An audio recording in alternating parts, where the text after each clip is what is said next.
Hello everyone. I hope आप लोग अच्छे होंगे। आज की स्टोरी हमारे साथ अतुल ने शेयर किया है। अतुल बिलोंग करते हैं लखनऊ से। अतुल बताते हैं, अतुल का गांव है लखनऊ के थोड़ा साइड एक गांव पड़ता है खिलिया। खिलिया नाम है उनके गांव का। तो खिलिया में एक अतुल भाई बताते हैं कि हम भाई वहाँ के रहने वाले हैं, लखनऊ में अभी तो प्रेजेंट टाइम में रहते हैं। तो जो उनके गांव में एक खिलिया नाम का गांव है, वो आउटसाइड में पड़ता है लखनऊ से। तो अतुल भाई बताते हैं कि हमारे गांव में एक पीपल का पेड़ है। तो भाई वहाँ पे हमने कुछ ऐसा देखा कि आप भी बिलीव नहीं करोगे। तो अतुल भाई ने हमारे साथ शेयर किया है। अतुल भाई बताते हैं, जब हम इसको टाइप करके आपको भेज रहे थे फिर भी हमारे को इतना डर लग रहा था कि हम आपको क्यों ये भेज रहे हैं, क्योंकि जो घटना हमारे साथ घटी है वो आप भी यकीन नहीं करोगे। ये हमारे साथ घटना घटी है, जब से हमारे साथ ये घटना घटी घटी है तब से हम लखनऊ में रहने लगे हैं प्रेजेंट टाइम पे। और हमने अपना गांव छोड़ दिया है। हालांकि मेरे दादी दादा लोग रहते हैं, मम्मी पापा हम लोग पूरी फैमिली लेके इधर ही शिफ्ट हो गए हैं जिस दिन से हमारे साथ घटना घटी है। ये राहुल राहुल भी बताते हैं कि कम से कम 3 साल पहले की बात है। अभी प्रेजेंट टाइम पे शिफ्ट हुए हैं। तो राघव भी बताते हैं कि जो है 3 साल पहले राघव बताते हैं कि हम उसी गांव में रहते थे और हमारा वहीं से एक कॉलेज था। तो साइकिल से आते जाते रहते थे। तो रास्ते में एक बरगद पीपल का पेड़ पड़ता है। तो हम लोग क्या करते थे, कभी कभी ऐसे धूप में आ रहे हैं तो दोस्तों के साथ वहीं पे बैठ जाते थे। लेकिन एक दिन कुछ ऐसा हुआ कि थोड़ा लेट हो गए और आते हुए हम लोग क्या किए, पीपल के पेड़ के नीचे बैठ गए। और पीपल के पेड़ के नीचे बैठने के बाद तो हम लोग को कुछ ऐसा लगा कि पीपल के पेड़ के ऊपर कोई बैठा है और हम लोग को आवाज दे रहा है। तो हम लोगों ने इग्नोर मारा कि कोई भी नहीं हो, पत्ते की आवाज आ रही है। तो हम लोग वहां से निकल निकल लिए वैसे ही। फिर दूसरे दिन दूसरे दिन कॉलेज में थोड़ा लेट हो गए हम लोग। तो सबके सब मेरे दोस्त चले गए थे, हमारा थोड़ा काम पड़ गया इसीलिए हम थोड़ा लेट आए भाई। तो हमको थोड़ा रात हो गई थी आने में।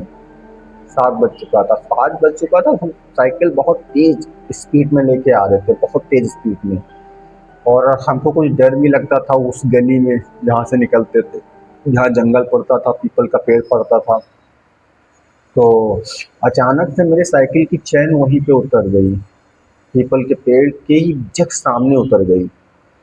तो अब भाई डर के मारे हम क्या करें, बोले कि राघव बताएं कि हम उतरे भाई वहीं पे और चढ़ाने लगे साइकिल की चैन। वो फंस गई तो चढ़ी नहीं। पहली बार ऐसा मेरे साथ हुआ कि चैन मेरी साइकिल की फंस गई और उसको मैं चढ़ा रहा, चढ़ ही नहीं रही है। तो एक औरत थी वहीं पे, पता नहीं कहाँ से आ गई। वो पलट के खड़ी हुई थी उस साइड का फेस करके। तो बोली क्या हुआ बेटा, चढ़ा नहीं पा रहे साइकिल की चैन। तो ये डर के मारे कुछ बोला नहीं, बस हाँ हूँ कर तरह हाँ नहीं चढ़ रही, बस इतना ही बोला। तो बोला ला हम चढ़ा देते हैं। तो ये राघव बता रहे हैं हम देने वाले नहीं थे, लेकिन जब ज़्यादा परेशान कर ले तो हमने कहा ठीक है। हम फ़ोन मिलाने लगे अपने घर के लिए, फ़ोन करने लगे। जब तक वो खाली लड़की आके बस साइकिल को ऐसे टच किया होगा साइकिल की चैन चढ़ गई। हम फ़ोन भी नहीं कर पाए, बोले ले बेटा चढ़ गई चैन। तो हमने कहा ठीक है, मैं ठीक है आंटी जी, थैंक यू, हम चलते हैं। तो वो चल दिया वहाँ से, ठीक है। और जब चल दिया तो उसको लगा कि पीछे बैक साइड पे वही लड़की बैठी हुई है। वो बार बार पीछे ऐसे देख रहा, लेकिन उसकी इतनी हिम्मत ना हो पा रही कि पीछे पलट के देखे कौन मेरे पीछे बैठा हुआ है। इतना डर उसको लगे, चलाते हुए उसको लगे कि पीछे मेरे कोई बैठा हुआ है। लेकिन भाई उसको इतना डर लगे कि पीछे पलट के देखा ही नहीं, बस बहुत तेज स्पीड में लेके जा रहा। घर पहुंचते पहुंचते उसको लगा कि पीछे अब कोई नहीं, पीछे पलट के देखा तो कोई भी नहीं था। चलो घर पे गया, घर पे बोला कहाँ थे बेटा, सब लोग मम्मी पापा परेशान थे, बोले कि हाँ मम्मी ऐसी सी बात हो गई थी। और वो ये बात नहीं बताया कि वहाँ पे हमारे साथ ये औरत मिली थी, कुछ भी नहीं बताया घर पे। तो घर वालों ने कहा कि ठीक है और थोड़ा जल्दी आ जाया करो। तो बोला ठीक है, राघव आराम से आके खाना पीना खा के सो गए। नेक्स्ट डे आया, दूसरे दिन जब आया तो वो दिन में ही निकला उधर से, दिन में निकला, उसी उसी जस्ट सामने उसकी फिर साइकिल की चैन उतर गई। इस्फाक हो सकता है लेकिन बार बार थोड़ी ना उतर जाएगी, तो वहां पे फिर उतर गई। अब एक और मतलब ये चढ़ा रहा साइकिल, दिन की बात है, राघव बताते हैं भैया कि जो है दिन में ही दूसरी औरत हमें वहां पे दिखी। पता नहीं वो लोग कहाँ से निकल आते थे, क्योंकि वो जंगल था, उसके पास 2 किलोमीटर रेंज में कोई गांव नहीं था। हम सोचे हो सकता कोई निकलती हो, लेकिन बार बार तो हमने सोचा कि चलो, वो आई, सेम वही टॉपिक, बेटा चढ़ने की चैन क्या चढ़ा दे क्या। तो हमने कहा हाँ मैम चढ़ने रही है, तो बोले लाओ चढ़ा देते। बोला भाई वो साइकिल की चैन खाली टच किया वो चढ़ गई। अब भाई मेरा तो दिमाग खराब, मैं साइकिल लिया बहुत तेज भागा वहां से, और फिर मुझे ऐसा लगा कि मेरे पीछे वही लड़की बैठी हुई है। अब मैं सीधा स्कूल गया, स्कूल में ज़्यादा देर में रुका ही नहीं, कितना मेरे को डर लग रहा था। वो पीछे बैक साइड फिर से साइकिल घुमाया, स्कूल छुट्टी लेके फिर से वापस आया। आने के बाद सीधा घर पे आया, और घर पे आया बस मम्मी पापा को बताने ही वाला था, बस उसकी तबीयत खराब हो गई। वो इतना मतलब इतना तबीयत उसकी खराब हो गई कि वो बोल नहीं पा रहा। अपने मम्मी पापा को ये दिक्कत है। वो अचानक से ही गिर गया बिस्तर पे। हम मम्मी पापा भी परेशान, बोलने बेटा क्या हुआ, उसकी आवाज़ निकलना बंद हो गई राघव की। और राघव बताते हैं इतना परेशान हो गया, इतना कि दवाई लो, हर चीज़ लो, सब कुछ हम लोगों ने कर लिया, लेकिन हमारा फ़ायदा कहीं से भी नहीं हो पा रहा था। तो एक बाबा थे हमारे उधर, तो उन्होंने कहा कि इसको जो है मेरी कुटिया पे लेके आओ एक बार, और तुमने दवा दरमत बहुत कुछ कर ली, एक बार दुआ भी करके देख लो। तो बोले ठीक है बाबा लेके आते हैं। तो उसको लेके आए, उसको एक गोला बनाया, गोला बना के राघव को बीचों बीच में बैठाला, और बैठाने के बाद फिर कुछ मंत्र वंत्र पढ़े बाबा ने, और उसके ऊपर ऐसे ही पानी मारा, तो एकदम से भयानक रूप में आ गया।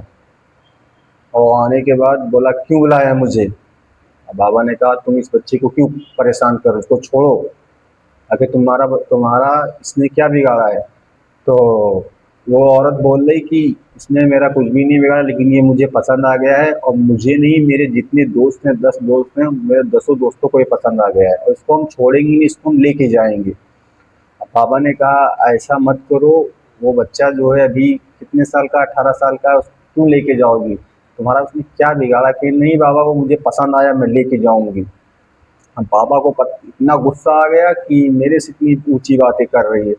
बाबा ने कुछ सामान वामान मंगवाया, सामान मंगवाने के बाद एक बहुत बड़ा यज्ञ चालू किया कि तुम इतना सामान लेके आओ, हम देखते नहीं। बाबा ने 3 दिन पूजा किया, और 3 दिन पूजा करने के बाद फिर जाके उसको अपने कंट्रोल में किया। कंट्रोल में करने के बाद सबको, जितनी 10 आत्माएं थी, 10 आत्माओं को उन्होंने बांध लिया, और बांधने के बाद वो बांध के एक बोतल में पैक कर दिया। अब पैक करने के बाद वो अपने पास ही बाबा ने रख लिया, बोला जाओ अब फिर ये तुम्हारा लड़का। और उसको भी ताबीज़ दिया, और घर वालों को भी ताबीज़ दिया, घर में घेराव कर दिया कि इसको बोलो वो रास्ते से मत जाया करे, ठीक है। तो बाबा ने बताया कि इसके ऊपर 10 आत्माएं आ गई थी, तो ये 2-3 दिनों का सिर्फ मेहमान था। तो सोचो कि हम उधर से निकल रहे थे, तो हमको लगा कुछ ऐसा कि आपके घर में कोई गलत गंदी आत्माएं हैं, इसलिए तो वो लोग, उनके मम्मी पापा बोले बाबा बहुत बहुत शुक्रिया, ये वो, कुछ पैसे वैसे दिए बाबा को, ठीक है, सब कुछ देने वेने के बाद। तो राघव बताते हैं कि भाई ये घटना हमारे साथ घटी हुई, जब से घटना घटी तब से हम लखनऊ शिफ्ट हो गए। वहाँ से हमारी मम्मी पापा सब लोगों ने छोड़ दिया, क्योंकि लौटे हम ही थे घर के, अगर हमारे साथ कुछ हो जाता तो हमारे घर वाले क्या करते। तो ये थी स्टोरी राघव भाई की। आई होप आप लोग को अच्छी लगी हुई तो लाइक करें, सब्सक्राइब करें, मिलते हैं फिर किसी नेक्स्ट वीडियो में।